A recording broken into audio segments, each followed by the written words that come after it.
Graças e paz, igreja. Que bom podermos estar aqui no dia que o Senhor separou para nos reunirmos como seu povo, estarmos diante também da sua palavra. Então, gostaria de convidar os irmãos a abrirem comigo no Salmo de número 95. Nós faremos a leitura de todo o Salmo. Salmo de número 95.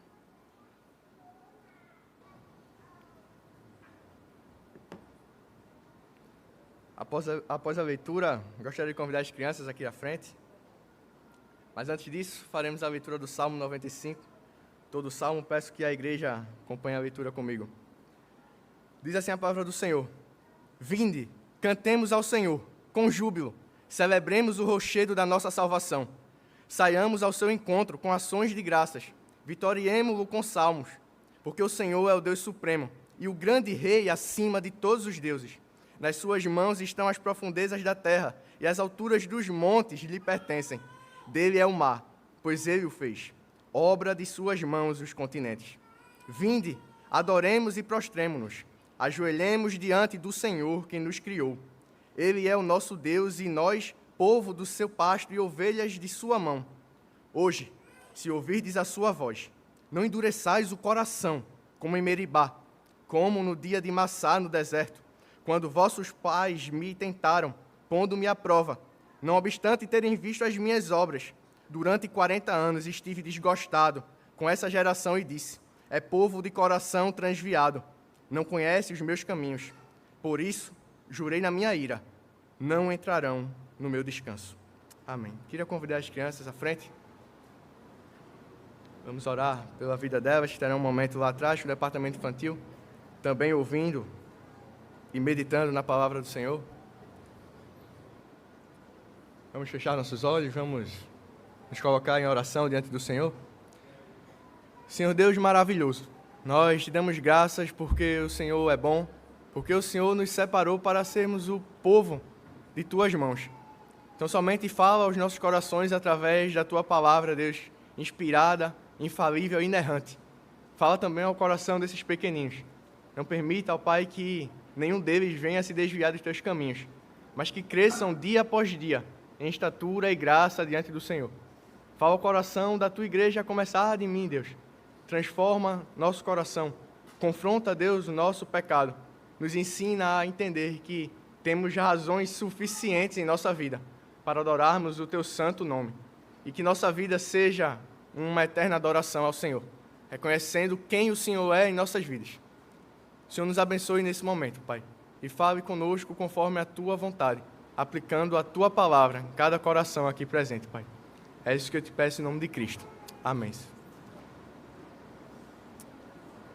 O que te faz amar a pessoa que você é casado ou casada hoje? Quais os motivos que levaram vocês, que já são pais, a escolherem o nome dos seus filhos? Quais as razões fazem com que escolhamos determinadas profissões em detrimento de outras? A escolha do carro, quando a gente pode comprar roupas, móveis e etc. Certamente, em todos esses casos, muitas são as razões que nós podemos elencar. Razões que baseiam as atitudes e as decisões que nós tomamos. Da mesma forma, existem muitas razões pelas quais nós devemos celebrar o nome do Senhor.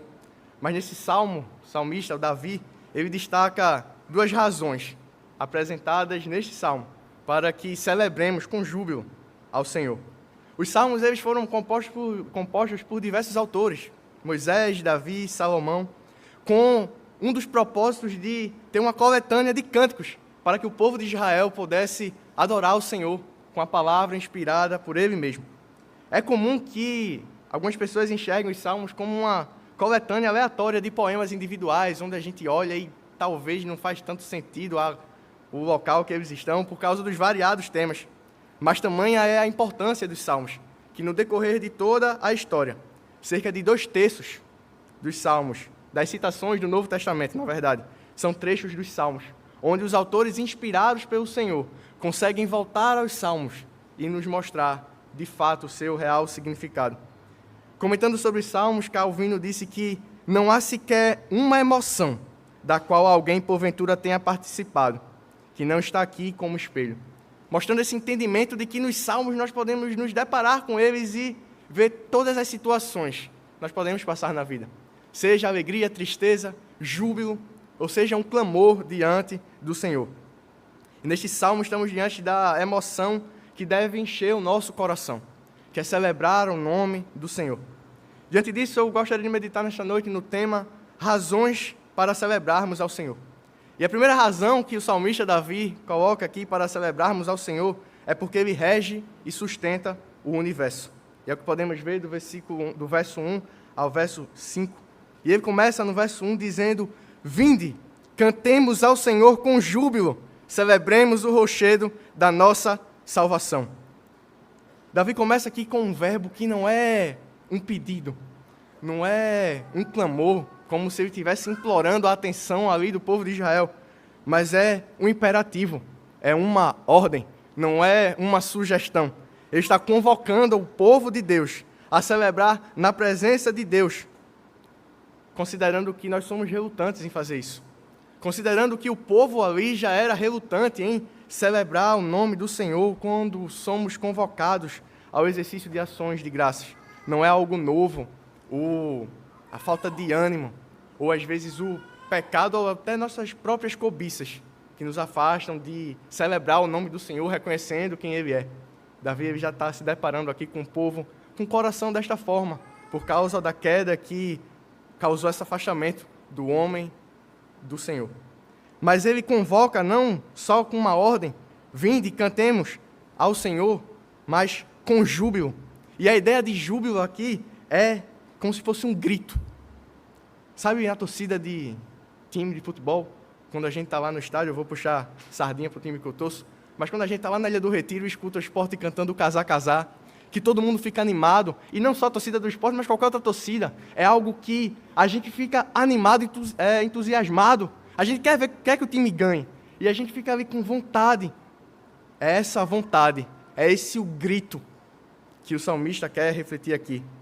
E como nós não celebramos ao Senhor com júbilo? Não estou dizendo para você gritar feito um louco no culto, mas ter ânimo. Porque muitas vezes nós corremos o risco de estarmos celebrando o nome do Senhor da boca para fora. Não com júbilo. Não como se a gente estivesse numa torcida, num estádio de futebol, numa torcida querendo ver o nosso time vencer. Aí a gente começa a cantar. Deu um branco agora as músicas que a gente cantou hoje, mas seja o nosso louvor. E a gente não tem ânimo. Eu não estou dizendo que nós devemos julgar uns aos outros, para dizer, não, fulaninho ali está com ânimo, não, fulaninho está com o olho fechado, porque a adoração não se limita a isso. Você pode estar batendo palmas, animado, todo mundo vendo sua animação, mas o seu coração está distante. Cantar com júbilo ao Senhor é quando a gente entende aquilo que a gente está fazendo, aquilo que a gente está cantando, e a gente celebra com força, com vontade, porque é algo que nos anima. E é esse o convite que o salmista faz. Vinde, cantemos com júbilo ao Senhor, com vontade, com animação, com empolgação, sabendo aquilo que o Senhor tem feito em nossas vidas. E ele continua, terminando o verso 1, dizendo, celebremos o rochedo da nossa salvação. O caráter inabalável do reinado do Senhor. Reinado que garante e sustenta a nossa salvação. Por isso que o salmista traz essa imagem da rocha, que era algo que mostra firmeza, que mostra convicção. Celebrem o rochedo da salvação de vocês. Uma salvação que está firmada no Senhor e que ela é inabalável. O texto de 1 Coríntios, capítulo 10, do 1 ao 4, Paulo vai dizer àquela igreja, ora, irmãos, não quero que ignoreis que nossos pais estiveram todos sob a nuvem e todos passaram pelo mar, tendo sido todos batizados, assim na nuvem como no mar, com respeito a Moisés. Todos eles comeram de um só manjar espiritual e beberam da mesma fonte espiritual, porque bebiam de uma pedra espiritual que os seguia, e a pedra era Cristo. Por isso que o salmista tem essa convicção de que o povo deve celebrar o rochedo da sua salvação, porque ele tinha expectativa no Messias. E Paulo, no Novo Testamento, no texto que nós vemos, ele inspirado pelo Senhor, ele mostra que o rochedo da salvação, que o Messias enviado é o Cristo. O salmista ali, Davi, sem saber quem era o Messias que viria, mas nessa expectativa de um Messias que viria e que já era ali naquele contexto, o rochedo da salvação, porque ele confiava na promessa.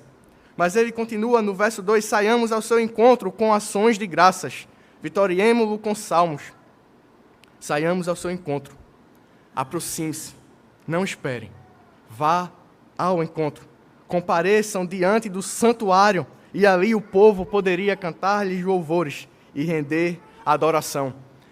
Davi, ele convoca aqui o povo de Deus a não ficar inertes, esperando, mas saiam ao seu encontro. Tenham iniciativa de buscar e de celebrar o nome do Senhor. Vitoriemo-los com salmos. No hebraico, esse é o mesmo verbo usado para júbilo. E ele reforça aqui a ideia da vontade, do grito, do ânimo. É uma torcida emocionante que a igreja deve ser. Quando nós estamos não só entoando louvores ao Senhor, porque a adoração, o louvor no culto, não é só o momento onde o grupo de louvor está aqui cantando, mas tudo que a gente faz, desde o início, é a leitura da palavra com ânimo, força e convicção, celebrando o rochedo da nossa salvação. É o orar ao Senhor com força, ânimo e convicção, porque é uma celebração ao rochedo da nossa salvação. É cantar louvores, é estar atento à pregação da palavra, não por causa do pregador, mas por causa da palavra que está sendo pregada e que deve encher os nossos corações. E ele continua agora dando os motivos. Ele primeiro convocou o povo, vinde, celebremos o rochedo da nossa salvação com júbilo, mas agora ele vai dar os motivos, mostrando que porque ele rege e sustenta o universo, é um dos motivos para celebrarmos com ânimo e com júbilo. E ele faz uma transição no verso 3, porque o Senhor é o Deus supremo e o grande rei acima de todos os deuses. Transição para mostrar essa primeira razão para celebrarmos o nome do Senhor. Ele rege e sustenta o universo. Ele é o Deus supremo, o Deus que está acima de toda a sua criação. O grande rei que está acima de todos os deuses. Mostra a superioridade dele sobre os deuses das nações. E a menção que Davi faz aqui de tais deuses não pressupõe que existem outros deuses, mas de denunciar as vãs ilusões do povo que fazem deuses segundo as suas cobiças, segundo as suas vontades. E desde aquela época já fabricavam falsos deuses, deuses que agissem de acordo com aquilo que eles queriam celebrar. Porque o Senhor muitas vezes conduziu o povo por caminhos que não agradavam o coração do povo de Deus. E eles se desviavam do Senhor, adoravam outros deuses. O texto de 1 Coríntios 8,4, ele vai reforçar isso, de que só existe um Deus.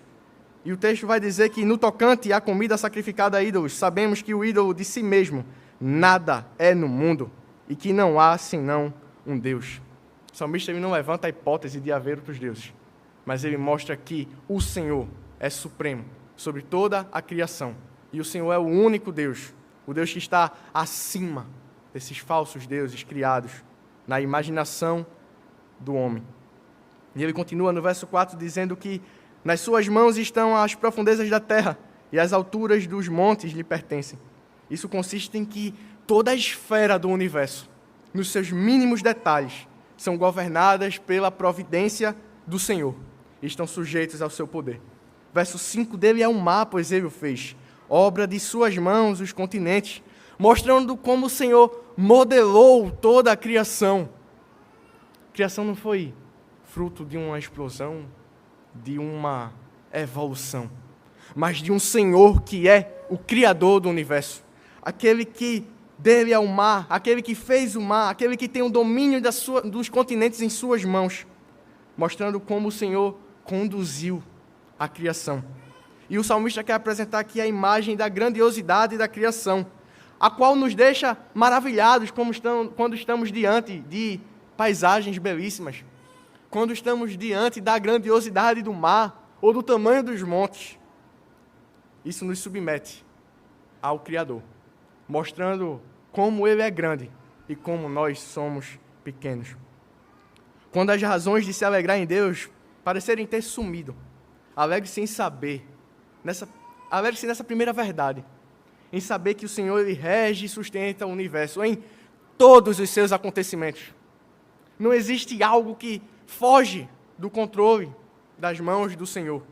coisas que muitas vezes nós não entendemos, mas que o Senhor, na sua infinita sabedoria, na sua eterna sabedoria, Ele conduz todos os detalhes que acontecem em nossas vidas, que acontecem no mundo, coisas que muitas vezes tiram nossa alegria, mas que a maior alegria, que nem de perto se compara com o motivo que temos para celebrar o nome do Senhor, sabendo que Ele está no governo e no controle de todas as coisas, as grandes coisas que acontecem pelo mundo e as pequenas que acontecem na nossa vida particular, no nosso dia a dia. Essa é a primeira razão que nós temos para celebrar o nome do Senhor. Mas o salmista agora vai apresentar uma segunda e última razão pela qual nós devemos celebrar o nome do Senhor. Do verso 6 ao 11, nós devemos celebrar o nome do Senhor, porque Ele nos separou como seu povo. O verso 6 vai começar dizendo: vinde, adoremos e prostremos, ajoelhemos diante do Senhor que nos criou.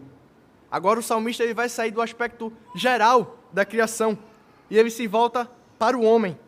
A convocação é para se achegar ao Senhor com reverência. Não é de qualquer jeito. Lembre-se que o salmista está fazendo aqui o convite para celebrarmos ao nome do Senhor. E ele começa dizendo que nós devemos nos prostrar, nos ajoelharmos diante do Senhor, mostrando como nós devemos nos portar com reverência quando estamos diante do Senhor. E isso, infelizmente, nos nossos dias, são posturas que muitas vezes nós não entendemos. Porque uma notificação no WhatsApp ela acaba se tornando mais importante do que o momento de culto que nós temos com o Senhor. Porque a gente pensa que o controle das coisas estão em nossas mãos, então eu preciso responder aquela mensagem ou atender aquela ligação, ou trocar uma ideia com meu amigo, minha amiga que está do lado, ou já com minha esposa resolver o problema da segunda-feira. Ou quando a gente não está nem aí para o que está sendo pregado ou falado do Senhor. Como eu disse antes, não é a questão do pregador ou de quem está ministrando o louvor aqui na frente, mas diante de quem nós estamos. Porque se nós estivéssemos hoje em uma reunião com o presidente da República, alguém que, independente se você concorda ou não, se você votou ou não, é alguém que numa reunião qualquer pessoa vai ter que respeitar. Isso sendo o presidente de hoje, daqui a 20, 10, 30 anos. Você não vai se vestir de qualquer jeito para se colocar diante dele. Você não vai estar conversando com a pessoa do lado quando eu estiver conversando com você. É a reverência de entendermos que o Senhor fala conosco no culto e que no culto nós estamos diante do Criador de nossas vidas e que importa que nós nos dirijamos a Ele e Ele fale conosco através da leitura da palavra e através da pregação da palavra. Mas Ele continua no verso 7, na primeira parte, dizendo: Ele é o nosso Deus e nós, povo do seu pasto e ovelha de suas mãos. Ele declara que o nosso Deus é o Senhor e não os falsos deuses das nações pagãs. Ele é o nosso Deus. E duas bênçãos podemos destacar nesse trecho. Quando Davi ele destaca que somos um povo do seu pasto e ovelhas de suas mãos. Uma delas é a eleição, onde o texto de 1 Pedro 2,10 vai reforçar isso. Vós sim, que antes não eras povo, mas agora sois povo de Deus, que não tinhas alcançado misericórdia, mas agora alcançastes misericórdia. E a primeira bênção que Davi destaca aqui, que podemos destacar, é isso. Nós fomos eleitos pelo Senhor. O Senhor nos resgatou. Nós que não éramos nada, que não temos nada para oferecer diante do Senhor, fomos alcançados por sua misericórdia. Fomos tornados o seu povo. E a segunda bênção que podemos destacar aqui, quando Davi diz que nós somos povo do seu pasto e ovelha das suas mãos, é a perseverança ou a preservação dos santos, que podemos reforçar no texto de João 10, 27 a 28, que diz: as minhas ovelhas ouvem a minha voz, eu as conheço, e elas me seguem. Eu lhes dou a vida eterna, jamais perecerão, e ninguém as arrebatará da minha mão. Mostrando que porque somos povo do Senhor, ovelha do seu pasto, nada pode tirar essa salvação que o Senhor deu para os seus filhos. Nada pode tirar a salvação daqueles que, como mencionamos, são de fato o seu povo, que fazem parte da sua igreja invisível. Nada pode nos arrebatar das mãos e do cuidado do Senhor. Mas na continuidade do verso 7, o salmista vai dizer também no verso 8: hoje, se ouvirdes a sua voz, não endureçais o coração como em Meribá, como no dia de Massá no deserto, quando vossos pais me tentaram, pondo-me à prova, não obstante terem visto as minhas obras. Porque a resposta que o Senhor espera do seu rebanho, do seu povo, é completamente diferente daquela que o povo deu inicialmente em Meribá, em Massá, em que os pais daqueles que estavam recebendo esse salmo fizeram. E o Senhor convoca dizendo: olha, vocês são ovelha do meu pasto. Hajam diferente dos seus pais.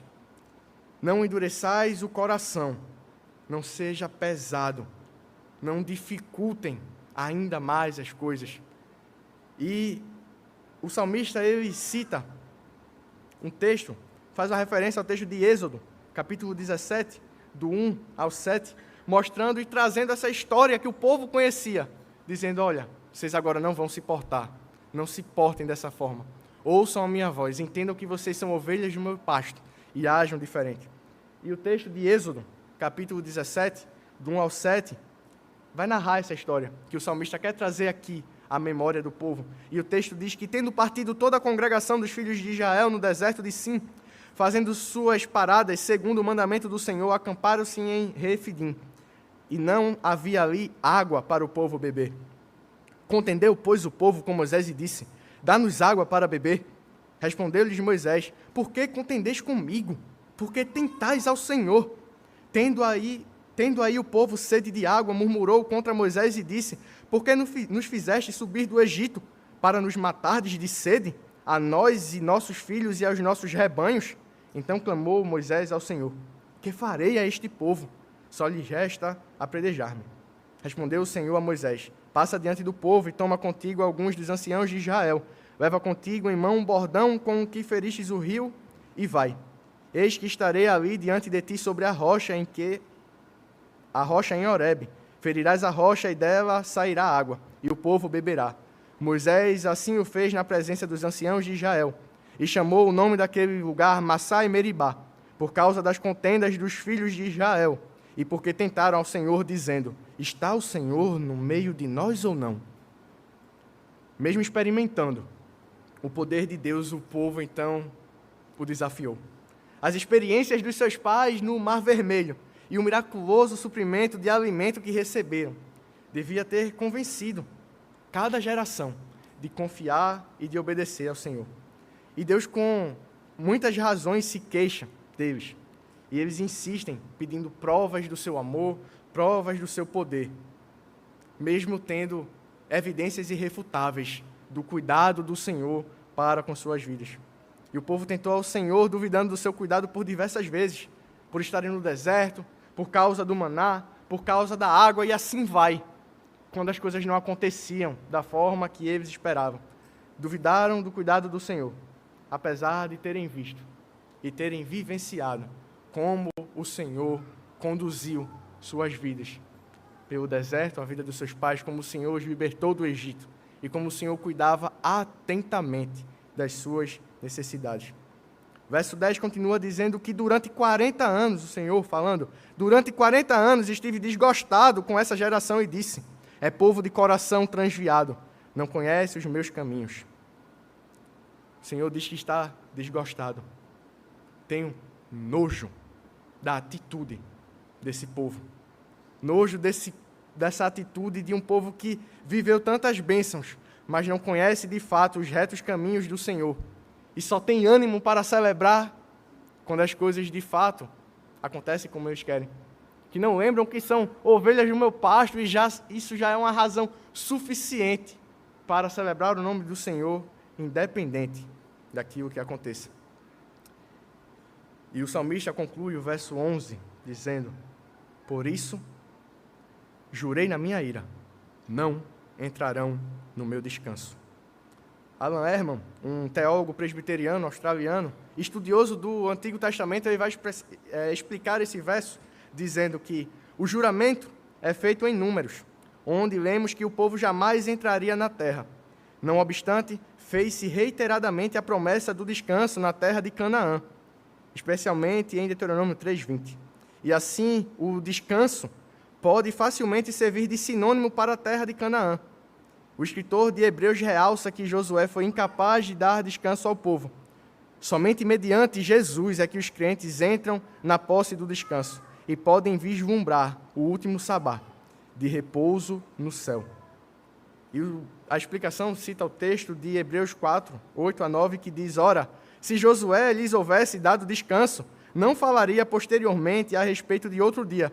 Portanto, resta um repouso para o povo de Deus. Assim como o Senhor descansou no 7º dia, temos esse descanso dado a nós para o nosso bem, mas um descanso que também vai além, saber que somos o seu povo. Por isso que o Senhor se ira ali com a atitude daquele povo. Não entrarão no meu descanso.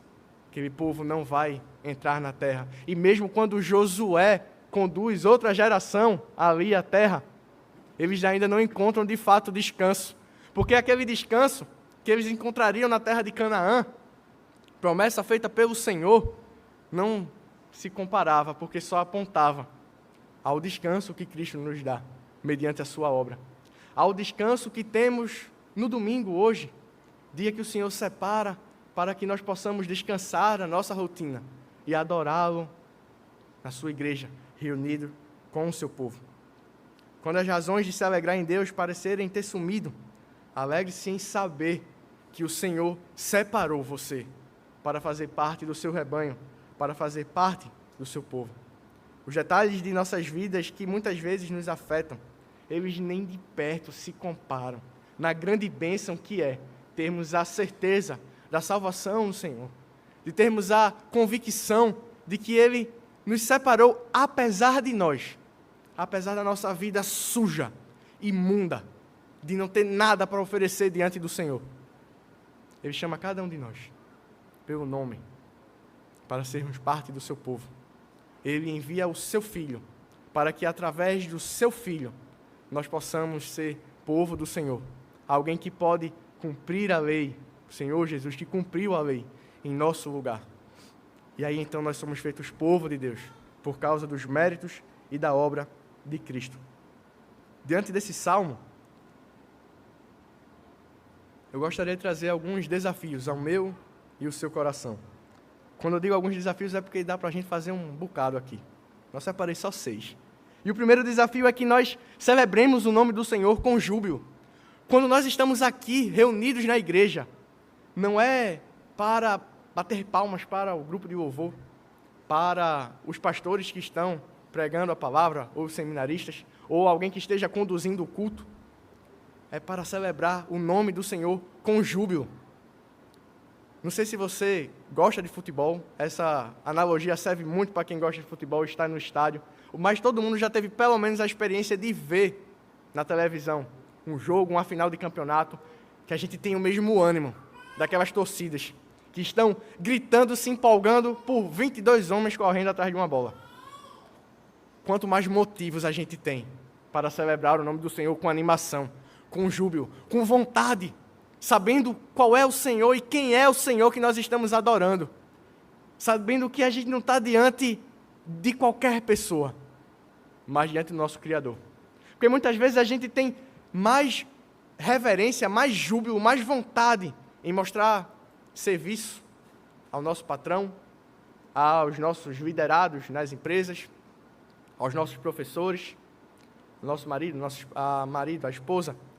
Mas quando nós vamos celebrar o nome do Senhor, parece que a gente não entende aquilo que a gente está fazendo. Então, celebremos o nome do Senhor com júbilo, com vontade, com animação, sabendo o que Ele fez por nós e sabendo que não devemos nos chegar apáticos à sua presença, mas com vontade, com animação, sabendo que a gente está indo adorar o nome daquele que enviou seu Filho para pagar o preço pelos nossos pecados. O segundo desafio é, lembre-se que você não é o rei do universo. O rei do universo é o Senhor. Aquele que sustenta e rege todas as coisas é o Senhor. E o salmista apresenta isso. Ele convoca a celebrar o Senhor, que tem nas suas mãos os continentes, que tem nas suas mãos todos os acontecimentos da terra. E lembrar de que nós não somos o rei do universo vai nos ajudar a celebrar o nome do Senhor com júbilo. Quando a gente se achega para a igreja e tenta esquecer os problemas, que a gente sabe que a gente não pode resolver tudo. Que a gente sabe que o Senhor que nós estamos para adorar é mais importante do que os problemas que a gente tem para resolver na segunda-feira, do que os problemas que a gente deixou para resolver em casa, do que os problemas que a gente tem para resolver na igreja. Então precisamos lembrar disso. Lembrando disso, que nós não somos nada. Lembrando que não podemos, andando ansioso pelas coisas, nós também não temos o poder de resolvê-las.